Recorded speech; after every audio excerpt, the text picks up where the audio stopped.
Hello, friends. This is Mayank, and you are watching my YouTube channel Employment and Vacancies. Friends, आज एक हमारे पास एक नई government job आई है और वो है डिपार्टमेंट ऑफ स्पेस। जैसा कि आप लोग जानते हैं, डिपार्टमेंट ऑफ स्पेस हमारे इंडिया में इंडियन स्पेस रिसर्च ऑर्गेनाइजेशंस के नाम से जानी जाती है। और इसका जो एक केंद्र है, इसके बहुत अलग अलग सेंटर्स हैं। तो एक जो हमारे यहाँ सेंटर है, that is called Satish Dhawan space centre, और उसको शहर भी बोला जाता है। और ये श्रीहरिकोटा, तिरुपति डिस्ट्रिक्ट, आंध्र प्रदेश में सिचुएटेड है। तो इसमें जो है इस पे SDSC में, सतीश धवन स्पेस सेंटर शहर में, ये जो बहुत सारे रिक्रूटमेंट्स आई हैं, ये जो रिक्रूटमेंट्स है, ये recruitment basically group B as well as group C post के लिए है। पोस्ट जो है एडमिनिस्ट्रेटिव, एक आध एडमिनिस्ट्रेटिव पोस्ट हैं और एक आध एलाइड पोस्ट हैं। जैसे कि इन्होंने जो पोस्ट एडवर्टाइज करा है, तो इसमें पहली पोस्ट है आपको कैटरिंग सुपरवाइजर। कैटरिंग सुपरवाइजर है, और जो नंबर ऑफ वैकेंसीज है वो एक है, और ये शेड्यूल्ड कास्ट के लिए रिजर्व है। और इसमें जो एलिजिबिलिटी क्राइटेरिया है वो कौन कौन से फ्रेंड्स हमारे भर सकते हैं, तो इसके लिए डिग्री इन होटल मैनेजमेंट होनी चाहिए, या कैटरिंग होटल मैनेजमेंट में या कैटरिंग टेक्नोलॉजी में। और यदि जिनके पास होटल मैनेजमेंट का 3 साल की कैटरिंग डिग्री है और 3 साल का एक्सपीरियंस है, तो वो भी इस एप्लीकेशन को भर सकते हैं। और दूसरी जो वैकेंसी है हमारे पास, post course 31, that is called nurse की पोस्ट है। टोटल नंबर ऑफ वैकेंसीज जो है ये 7 आई है फ्रेंड्स। और जो इसकी जो पोस्ट रिजर्वेशन डिटेल्स है, वो जनरल की 4 है, शेड्यूल कैटेगरी की 1 है, OBC की 1 है, और EWS की 1 है। तो इसके लिए जो एसेंशियल क्वालिफिकेशन है वो डिप्लोमा इन नर्सिंग होना चाहिए, नॉट लेस देन 3 ईयर्स, 3 साल से कम का नहीं होना चाहिए, जो कि नर्सिंग काउंसिल ऑफ इंडिया से रिकॉग्नाइज होना चाहिए, या स्टेट से या सेंट्रल से। तो ये तो हमारे हो गए नर्स वर्ग के क्वालिफिकेशन और नर्स की नंबर ऑफ सीट्स, वैकेंसीज कितने हैं। अब हम चलते हैं दूसरी वैकेंसीज की ओर, जो कि मेडिकल लाइन से है, दैट इज कॉल्ड फार्मासिस्ट। और ये लेवल 5 की पोस्ट है, और इसका ग्रेड पे ठीक है 29,200 से 92,300 तक की ग्रेड पे है। फार्मासिस्ट की पोस्ट है। टोटल नंबर ऑफ पोस्ट 2 हैं, और ये एक जनरल और एक OBC के लिए रिजर्व है। और इसके लिए जो एजुकेशन क्राइटेरिया है, मिनिमम क्वालिफिकेशन है, वो है first class diploma in pharmacy course of not less than 2 years duration from a college institute recognized by central state or central government and approved by the Pharmacy Council of India। तो ये हमारे पास हो गया pharmacist category के। और उसके बाद जो अनदर काइंड ऑफ पोस्ट है, तो ये बेसिकली फ्रेंड्स ऐसा पोस्ट है जो कि मतलब एक लैब ओरिएंटेड पोस्ट है, दैट इज कॉल्ड रेडियोग्राफर। तो जो रेडियोलॉजी करते हैं हमारे हॉस्पिटल्स में, ये उस कैटेगरी की पोस्ट है। तो हमारे जो वो फ्रेंड्स जो कि उस कैटेगरी, उस लाइन में हैं, जो मेडिकल लाइन में हैं, जो फार्मा लाइन में हैं, जो इंस्ट्रूमेंटेशन लाइन में है, तो वो इन वैकेंसीज को अप्लाई कर सकते हैं। तो रेडियोग्राफर की 4 पोस्ट है, 2 जनरल की है, एक OBC की है, एक SC की है। और इसके लिए जो एसेंशियल क्वालिफिकेशन है, वो first class diploma in radiography course, जो कि 2 साल से कम का नहीं होना चाहिए, किसी भी रिकॉग्नाइज इंस्टीट्यूट, जो कि स्टेट का हो या सेंट्रल का हो, जो दोनों में से कोई एक चलेगा। उसके बाद जो 34 पोस्ट कोड वाली जो पोस्ट है, वो है हमारे पास लैब टेक्नीशियन की। तो लैब टेक्नीशियन की जो पोस्ट है, कुल मिला के 1 वैकेंसी है, और शेड्यूल्ड ट्राइब्स के अंडर में रिजर्व है। और जो एसेंशियल क्वालिफिकेशन है, वो first class diploma in medical lab technology course है, और जो कि 2 साल से कम का नहीं होना चाहिए, जो कि स्टेट या सेंट्रल कोई भी संस्थान से किया हुआ होना चाहिए। उसी तरह से मैंने आपको बताया कि ये मेडिकल और लैब ओरिएंटेड पोस्ट हैं हमारे पास, जो कि इसरो के एसडीएससी केंद्र में आई हुई हैं। जो अनदर पोस्ट है वो हमारे पास है lab technician dental hygienist, level 4 की पोस्ट है, 25,500 से 81,100 की ग्रेड पे है। बेसिकली ये डेंटल से पोस्ट है, तो हम कह सकते हैं कि ये मेडिकल रीजन की पोस्ट है, और कुल मिला के पोस्ट जो है वो एक है और ओबीसी कैटेगरी के रिजर्व है।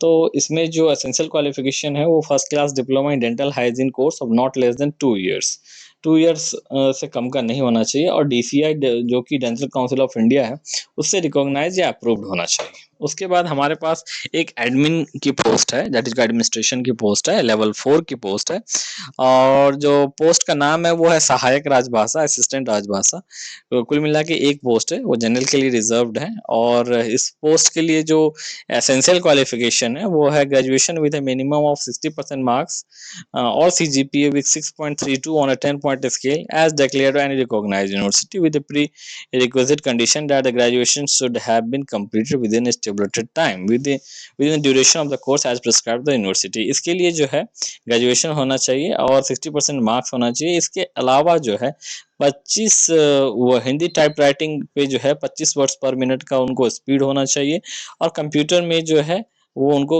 यूज़ करना आना चाहिए, हिंदी की जानकारी होनी चाहिए, हिंदी की टाइपिंग आनी चाहिए, और इंग्लिश टाइपिंग का भी नॉलेज होना चाहिए। तो हम कह सकते हैं कि बोथ द टाइपिंग जो है इसमें रिक्वायर्ड है फ्रेंड्स, ये राजभाषा वाला पोस्ट में।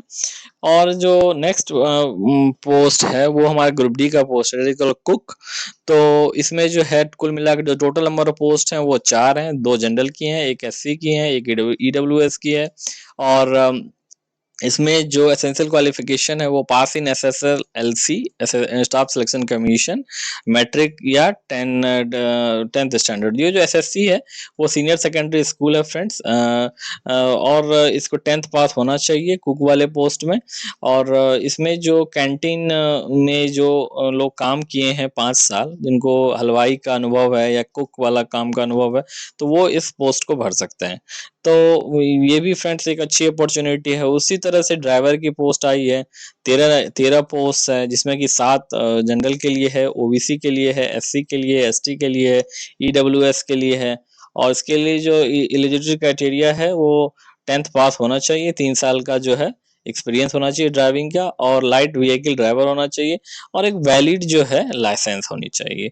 उसी तरह से हैवी व्हीकल ड्राइवर की भी पोस्ट है, 14 पोस्ट है, 7 जनरल की है, ओबीसी की 3 है, एसटी की 2 है, एसटी की 1 है, ईडब्ल्यूएस की है, वही 5। इसमें 5 साल का अनुभव चाहिए फ्रेंड्स, हैवी व्हीकल ड्राइविंग का 10th पास होना चाहिए, और जो है मस्ट होना चाहिए एचएफडी लाइसेंस, और पब्लिक सर्विस बैजेज होना चाहिए उनके पास। तो और जो है एप्लीकेंट्स जो कि यूनियन टेरिटरी से बिलोंग करते हैं should meet his requirement within 3 months joining the post in the public service badges. Public service कार्यभार करने के 3 महीने के भीतर जन सेवा बैज अनिवार्य है। तो ये होना चाहिए फ्रेंड। उसी तरह से फायरमैन का पोस्ट है 8, टोटल नंबर ऑफ पोस्ट 8 है, 4 जनरल के, 2 ओबीसी के, 1 एसटी के, 1 ईडब्ल्यूएस के। इसमें 10th पास होना फ्रेंड्स बहुत जरूरी है, और जो है physical fitness standard endurance certificate test ये होना चाहिए, सेटिस्फाई होना चाहिए।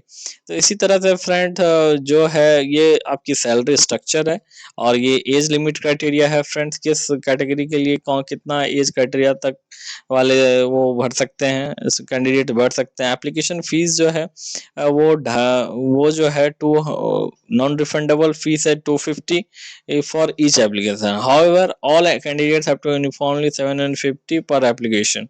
750 रुपए है फ्रेंड्स, जो कि वुमेन SC ST कैंडिडेट्स हैं, और 500 रुपए हैं after deducting application respect all other candidates. तो 700 और 500 रुपए फ्रेंड्स हैं, जो कि नॉन रिफंडेबल एप्लीकेशन फीस है। उसी तरह से friends non-refundable for application fees 100 rupees for each application. However, initially all candidates have to uniformly pay 500 500 the person will be refunded only who appears in the written test। तो अच्छा, तो इसका मतलब ये है कि 500 रुपये फीस आपको देने होंगे, और जो नॉन रिफंडेबल फीस है हमारे पास वो 100 रुपीज़ है। तो जैसे कि आप टेस्ट में अपियर होते हैं तो मतलब 100 रुपीज़ नॉन रिफंडेबल है, और 400 जो है वो आपको रिटर्न कर दिया जाएगा जब आप एग्ज़ाम में अपीयर होते हैं। तो उसी तरह से फ्रेंड्स अब हम ये देखेंगे कि इसकी ऑनलाइन ओपनिंग डेट कब है। 4 अगस्त को ये फ्रेंड्स वैकेंसी एडवर्टाइज हुई है और 24 अगस्त जो है इसका लास्ट डेट है और लास्ट डे ऑफ पेमेंट है 25 अगस्त तो शाम 5 बजे तक का। तो इसके लिए जो टेस्ट होगा वो कंप्यूटर ओरिएंटेड टेस्ट होगा। ये कुल मिला के सिटीज़ हैं, सारे सिटीज़ हैं। इस सिटीज़ में आपके पेपर्स होंगे। तो ये सब सारा एप्लीकेशन है और जो रिटन टेस्ट का भी पैटर्न फ्रेंड्स दिया हुआ है सारे पोस्ट कोड का, तो आप इसको गो थ्रू कर लीजिएगा। मैं डिस्क्रिप्शन में लिंक दे दूंगा। तो अब फ्रेंड्स हम लोग चलते हैं कि इसको अप्लाई कैसे करना है इस वैकेंसी को। तो इसको अप्लाई करने के लिए फ्रेंड्स जो है हमारे पास पहले हम जाएंगे गूगल में। गूगल में जाने के बाद जो है फ्रेंड्स हम SDSC टाइप करेंगे। SDFC की वेबसाइट पे हम क्लिक करेंगे। तो जैसे ही हम क्लिक करेंगे तो कैरियर्स वाला सेक्शन जाएंगे। कैरियर्स वाले सेक्शन में हम स्क्रॉल करेंगे नीचे, तो ये एक पॉपअप जो डेट जो 4 तारीख को, जैसे हमने बताया था पहले आपको कि 4 तारीख को ये वैकेंसी पोस्ट हुई है, तो ये इस सेक्शन में आप चले जाएंगे 4/8/2023 और ये सामने में अप्लाई नाउ वाला सेक्शन है, तो इसको क्लिक करेंगे तो ये वाला पेज जो है वो खुल के चले जाएगा। तो इस वाले पेज में जो है क्लिक हेयर फॉर रजिस्ट्रेशन, तो इस सेक्शन पे हम क्लिक करेंगे। तो हम जैसे ही क्लिक करेंगे आप पॉपअप इनेबल कर देना फ्रेंड्स, नहीं तो ये पेज ओपन नहीं होगा। तो अलाउ कर देना उसको, तो ये वाला पेज जो है होम पेज खुल के आ जाएगा। तो इस वाले पेज पे आपको यहाँ पे रजिस्टर करना है अपनी ईमेल आईडी से, मोबाइल नंबर से, कैप्चा से, और उसके बाद एप्लीकेशन को कंटिन्यू करना है।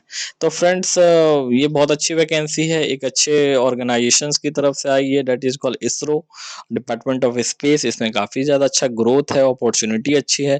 तो मेरा आपसे ये रिक्वेस्ट रहेगा कि आप इस वैकेंसी को अप्लाई करें, क्योंकि ये जॉब अच्छी है, अच्छी ऑर्गेनाइजेशन की है, ग्रोथ है फ्रेंड्स इसमें। और जैसा कि आप लोग जानते हैं कि इसरो जो है दिन प्रतिदिन अच्छा काम कर रहा है हमारे कंट्री के लिए, स्पेस सेक्टर के लिए। तो इसमें जो पोस्ट्स हैं ये भी काफ़ी अच्छी हैं। तो फ्रेंड्स आज के लिए इतना ही और मिलते हैं नेक्स्ट वीडियो में एक नई गवर्नमेंट जॉब के साथ, इसमें कि मैं आपको एक अलग जॉब्स के बारे में बताऊंगा। तब तक के लिए फ्रेंड्स अपडेट रहें, प्रिपरेशन करते रहें, ऑनलाइन अप्लाई ज़रूर करें और स्वस्थ रहें। Thank you.